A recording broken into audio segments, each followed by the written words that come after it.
All right, welcome back, YouTube preppers. It's Josh with Prepping Outside the Box, and today we're going to tap into don't just prep for yourself. So we'll go ahead and dive right into it. There's a few things I want to go over. It's not obviously going to be everything, I'm sure, which is why I love it when you guys go in the comment section and give us your thoughts, a little bit of your knowledge.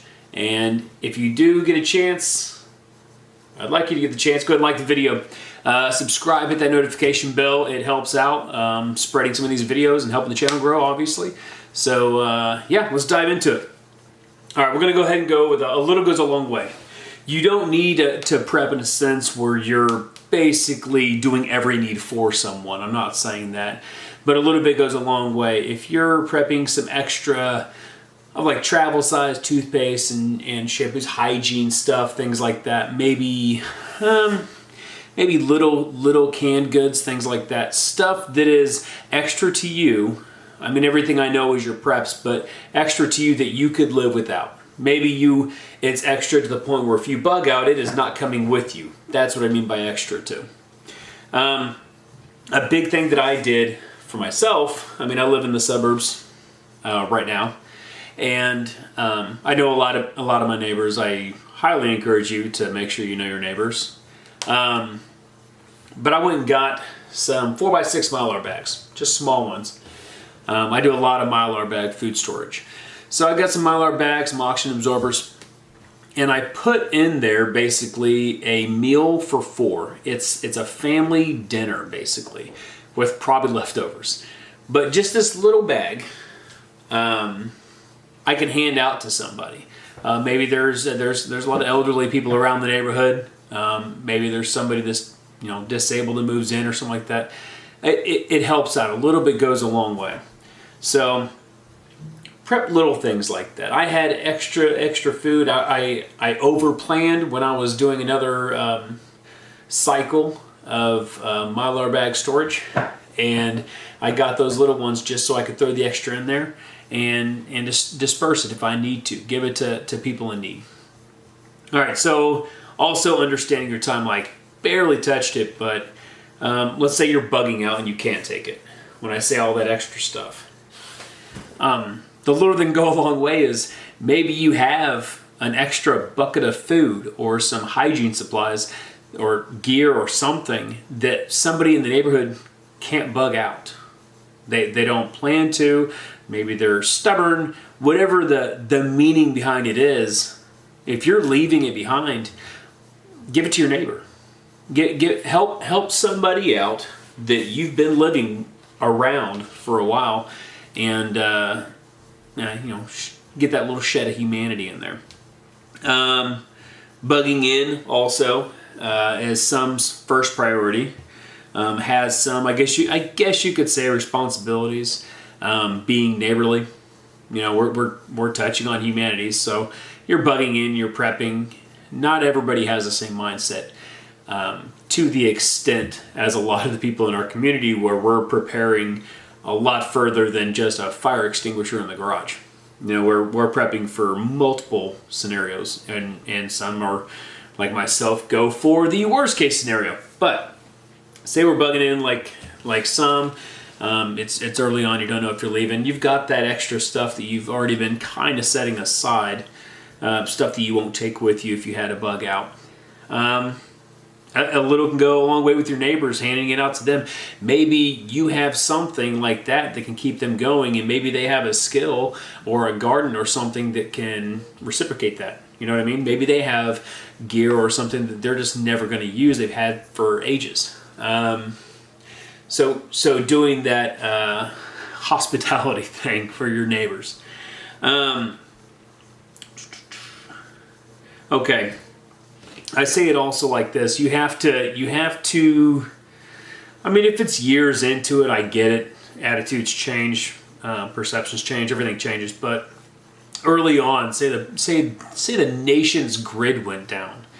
We don't know exactly. There's people that assume, and there's experts that have opinions on it about when it would come back up. But what if you're sitting there and you're bugged in for a month, 2 months, and power comes back on? and you've been nothing but hostile and negative and pushing back on everybody you live around, you still have to live with them. If everything gets better, if everything goes back fast, you have to live with all your decisions. So make sure there's something that you can look at yourself in the mirror, right? Never stop prepping, obviously. That's kind of a thing, right, that we do. We're always going out for more, expanding our supplies, our food, our gear, what have you, ammo. Never stop prepping. So acquiring extra gear, whether it be that camping or tactical gear or whatever it is, acquiring the extra food, like we're talking about, almost as if you're prepping for extra families for food, which is essentially what I've been talking about. All that will go a long way down the road when maybe someone joins your group, right? Maybe they've got a lot of what they need, but they're missing some ammo. Maybe they're missing some, they haven't eaten in a while.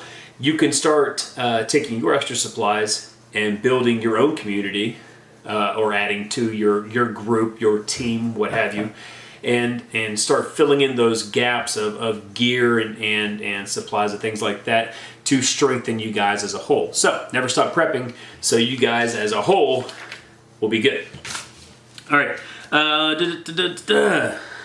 I'll say, going back to the humanities side, long story short, and I like to say further down the road, I like to go never coming back from an SHTF situation.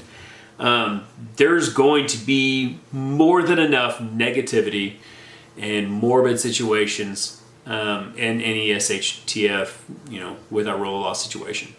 So, I mean, there's enough bad people. There's enough bad people in the world right now that are outspoken. There's enough bad people out there that do things outright, breaking the law and things like that.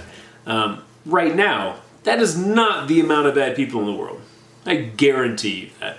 There's people, I think, that would do a lot worse if things broke down. So there's going to be enough negativity around. There's going to be enough bad people around. And if you're one of them, you're one of them. You're probably going to cross the path one day of somebody you're not supposed to, and that'll be that. I would assume. Maybe not. Maybe you're just going to be a dick for the rest of your life. I don't know. But there's going to be enough bad people negativity, so don't completely lose your humanity, right? We're talking about prepping for others, talking about helping out and being neighborly, because there's already going to be enough of that. So treat others, I guess you could say, as if it would be the last time you'll ever see them, right? I say that also with your family, your friends. It's not just your neighbors or people walking by. People are going to get hostile towards each other too. There's going to be enough of that. Make sure you, say I love you, kiss your kids, good night and all that kind of stuff. Try not to leave on negative times. Try to leave as if you'll never see them again every time you close the door, right? So going back, saying a little goes a long way. Prep those small things for people around the area, people that may be coming by. It's even easier if you're going to be bugging in because you're already at your location and that extra stuff's there. It's going to be even a lot easier for you to add to your community if you desire, or just help out people on the way. Maybe some people have some kids. But anyways, little goes a long way. Don't lose your humanity. And there's enough bad people in the world, right? So again, it's prepping outside the box. It's Josh. Whether people wanted to hear this video or not, I think it needed to be said. So I will be, I might actually do another one tonight. I'm not sure. There's a lot of subjects I wanted to get into. I just wanted to touch this one now because I think it is important. And what would essentially be just a horribly negative environment. Anyways, prepping outside the box, Josh, and I will see you later.